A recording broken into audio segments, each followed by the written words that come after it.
Hello, welcome to my Sunday from. Today we have a mukbang, and thank you for joining me. It's good to see you guys. I know I haven't been on for so long, but thank you guys for joining me today. I have today breakfast. I guess you could call it breakfast for dinner. To start this mukbang off, I have a drink. This is Wild Berry Splash. It's an electrolyte drink. It's like a kid's drink. And I have sugar-free, this carry maple syrup. And I have just plain oats, just plain oatmeal. I put a little bit of cinnamon dust in it, and I also put cinnamon dust in my pancakes. And these are just Bisquick pancakes. Just whip them up real fast. I made grillade with my Vienna sausages, and I have corn tortillas here, and I have salsa roja on top of it. So let's get started. So like I was saying, thank you for joining me, and I haven't been here in like 3 months, and I just wanted to say hi, stop in and do this mukbang. And so let me pour my drink, and we'll just jump right in. I know, like, you guys are used to me just kicking it on this show, but we have so many things in this world that are going on. Our weather is really crazy. We have like hurricanes just popping up out of like, well, it seems like nowhere, but we had Hurricane Tammy, we had Sean, and I think Norma's brewing up. So we had a lot of weather. Like, it was kind of weird. Like, it hit 80 degrees like a while back, and it's usually not that warm. And I love the weather. This is like a perfect weather, but like this tropical air, it just felt right.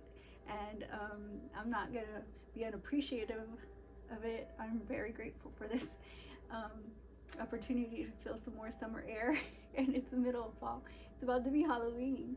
And but yeah, I have my hat here because people be capping, and like we were, like I was saying, like in the world there's so many crazy things going on. And I was just thinking, like, wow, didn't we see like a hospital go down yesterday? Like, wow, like I thought we saw this, like it didn't come from nowhere. And I'd like to say,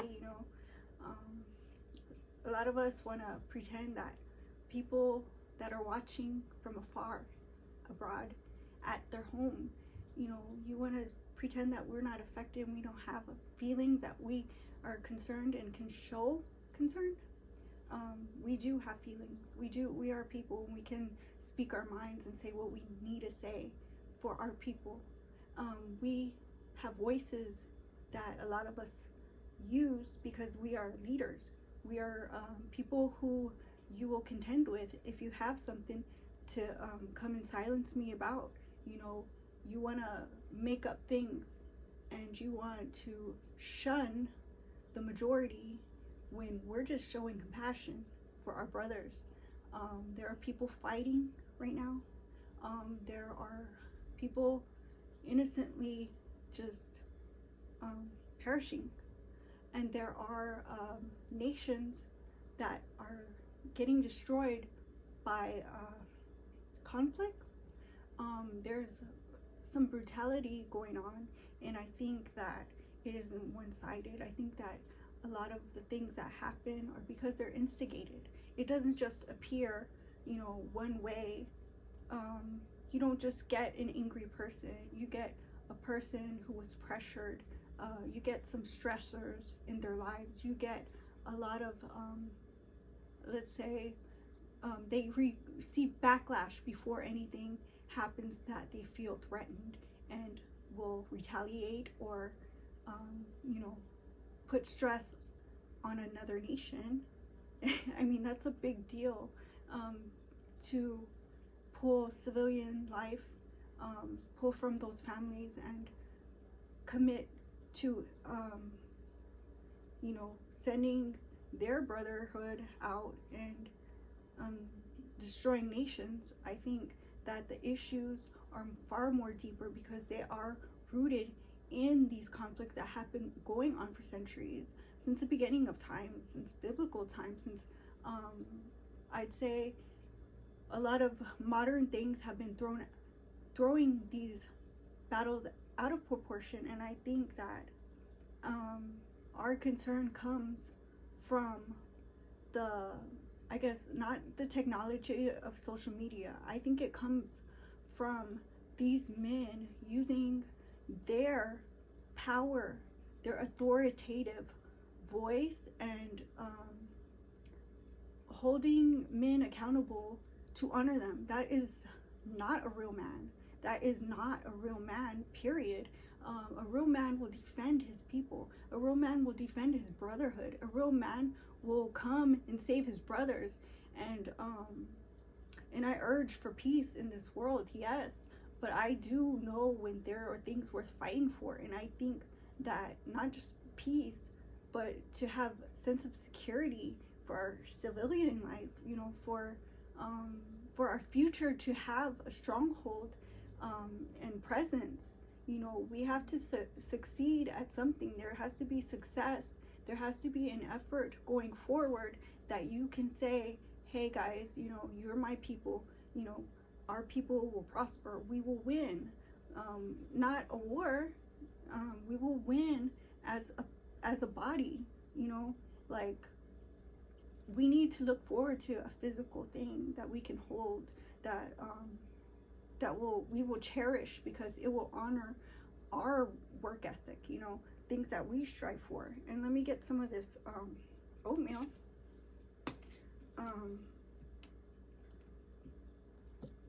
I put maple syrup on everything, guys. A lot of this is sugar free, by the way, so you won't see me. I'm still on my diet. I'm still on my fitness journey and my weight goals. And, you know, I don't think that it just easily happens in life where we can just toss away, you know, our personal endeavors just, you know, for clout. Because one man wants to be seen a certain way and project his platform into the future, in which case is unnecessarily brutal. It's demeaning of others, and it doesn't concern the neighbors around him, you know, and this is evil. We need strength in leadership. We need leadership. We need to actively be focusing on, you know, on peace. And I think it's a long ways in coming. So, you know, so like I could say, you know, like we have a lot of stuff in pop culture that, you know, I saw these 3 videos, just to change the subject because that was kind of heavy for me, you know, like this meal is gonna be, but I saw these TikTok videos, and I'm on TikTok if y'all follow me.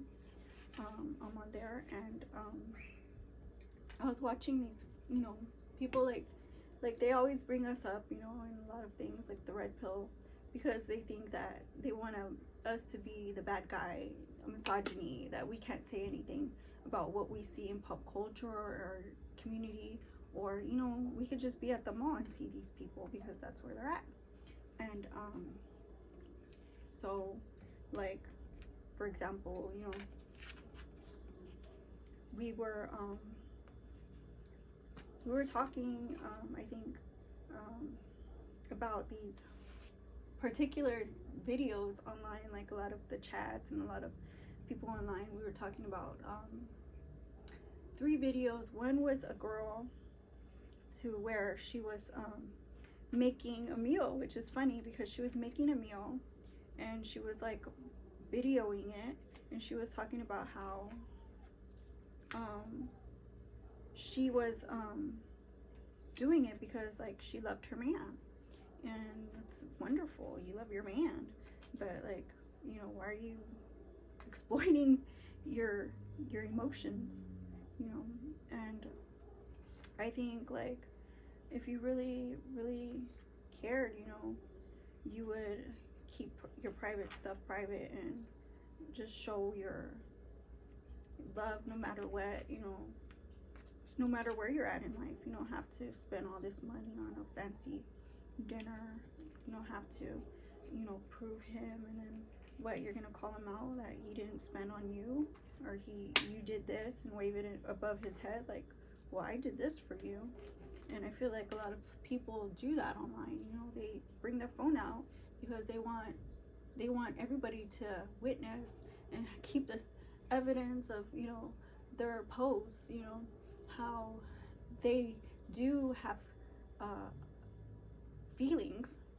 You know, you don't have to humanize yourself. You're already on. You're already a part of the culture.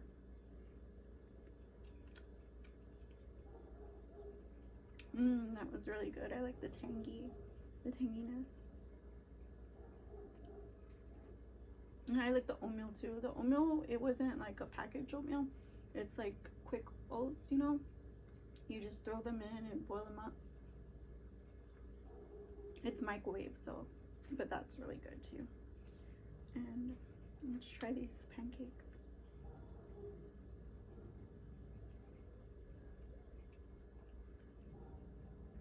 So good. You know, and like a lot of people use videos and stuff now because of social media for virtue signaling. And I think it's really sad, you know, like the oyster girl, they call her the oyster girl now because she got stood up kind of because some man didn't want to pay. You know, he got scammed out of a date because, like, you know how those girls, they make you pay for all their wine, and her bill ended up over $200. And it was like $12 for $15, her oysters, which she bought almost 50 of. And then she continued drinking $200 worth of drink. And I was like, oh my gosh, on the first date, I kid you not, on the first date, she rang up a $200 bar bill, a bar tab. And everybody's worried about her slurping oysters. Oh my gosh.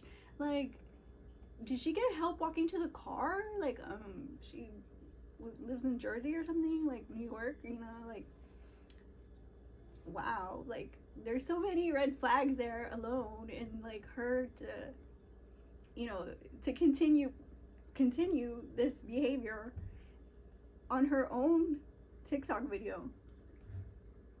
You know how I say, like, they want to use it as evidence, but like she kind of told on herself because like why are you gonna continue saying you know, about the boy leaving, like, oh, he knew that I wanted to eat. Like, he's not gonna guess you wanted to eat if he asked you for drinks. Like, he's not gonna read your mind and say, hey, you know what, are you hungry? He's not gonna read your mind and say, are you thirsty? What are you, fish? I'm sorry, but it's true. Like, in my opinion, like, I think like she drank the whole ocean by then.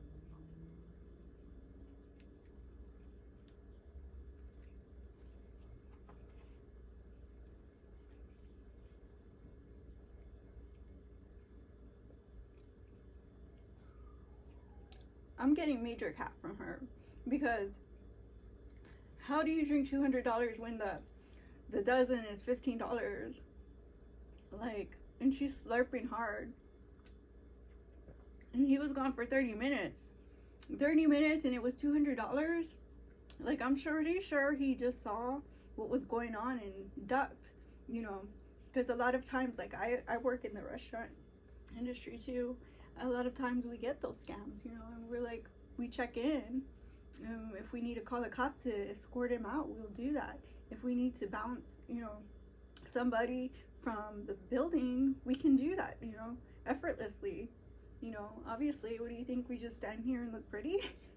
No, we're concerned, you know. And just like in social media, we see these videos and people think, oh, well, you don't need to say anything. Well, honey, I'm a concerned citizen. I'm gonna say what I need to say. That's, you know, that could be my brother out there. You're not gonna shut me down, you know. I do what I do. I have my own channel. And like a lot of people are like, don't say nothing, don't say nothing. But you know, everybody has an opinion, everybody has a voice. You know, God gave everybody the right to choose right from wrong, and you know, and if they need to defend themselves, if they need to defend somebody else, if they need to speak their mind, he made it possible for us to do that. And I don't think like anybody could argue me out of doing that. You know, why would you shut somebody down, steal their spotlight, or try to silence somebody? There, that makes no sense to me.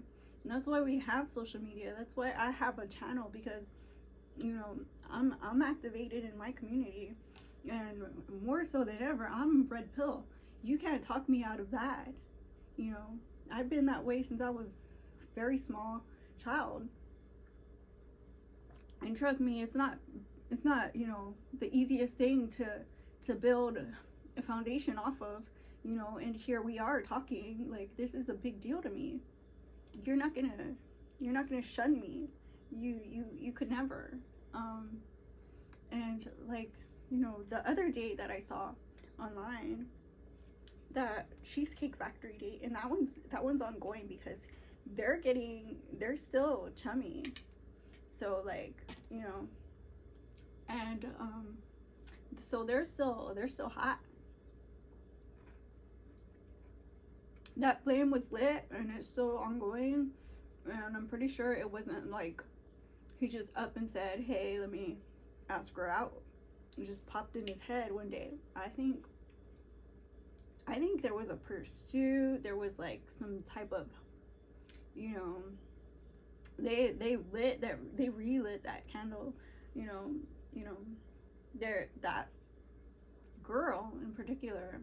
You know, he's been you know, eyeing her for a while, and she's been eyeing him. And I think that he was waiting for a perfect time for him to, you know, to come up and away. I think he was looking for her to validate him, which that's red flags. That sets off all my red flags right there. Like, you know, it's like, you know, for the culture right there. And then to continue on that behavior pattern, looking for disaster and receive support, and then go back to doing, you know, the worst thing that you could possibly do is, you know, tolerate and continue tolerating the abusive energy that you were receiving on your end. You know,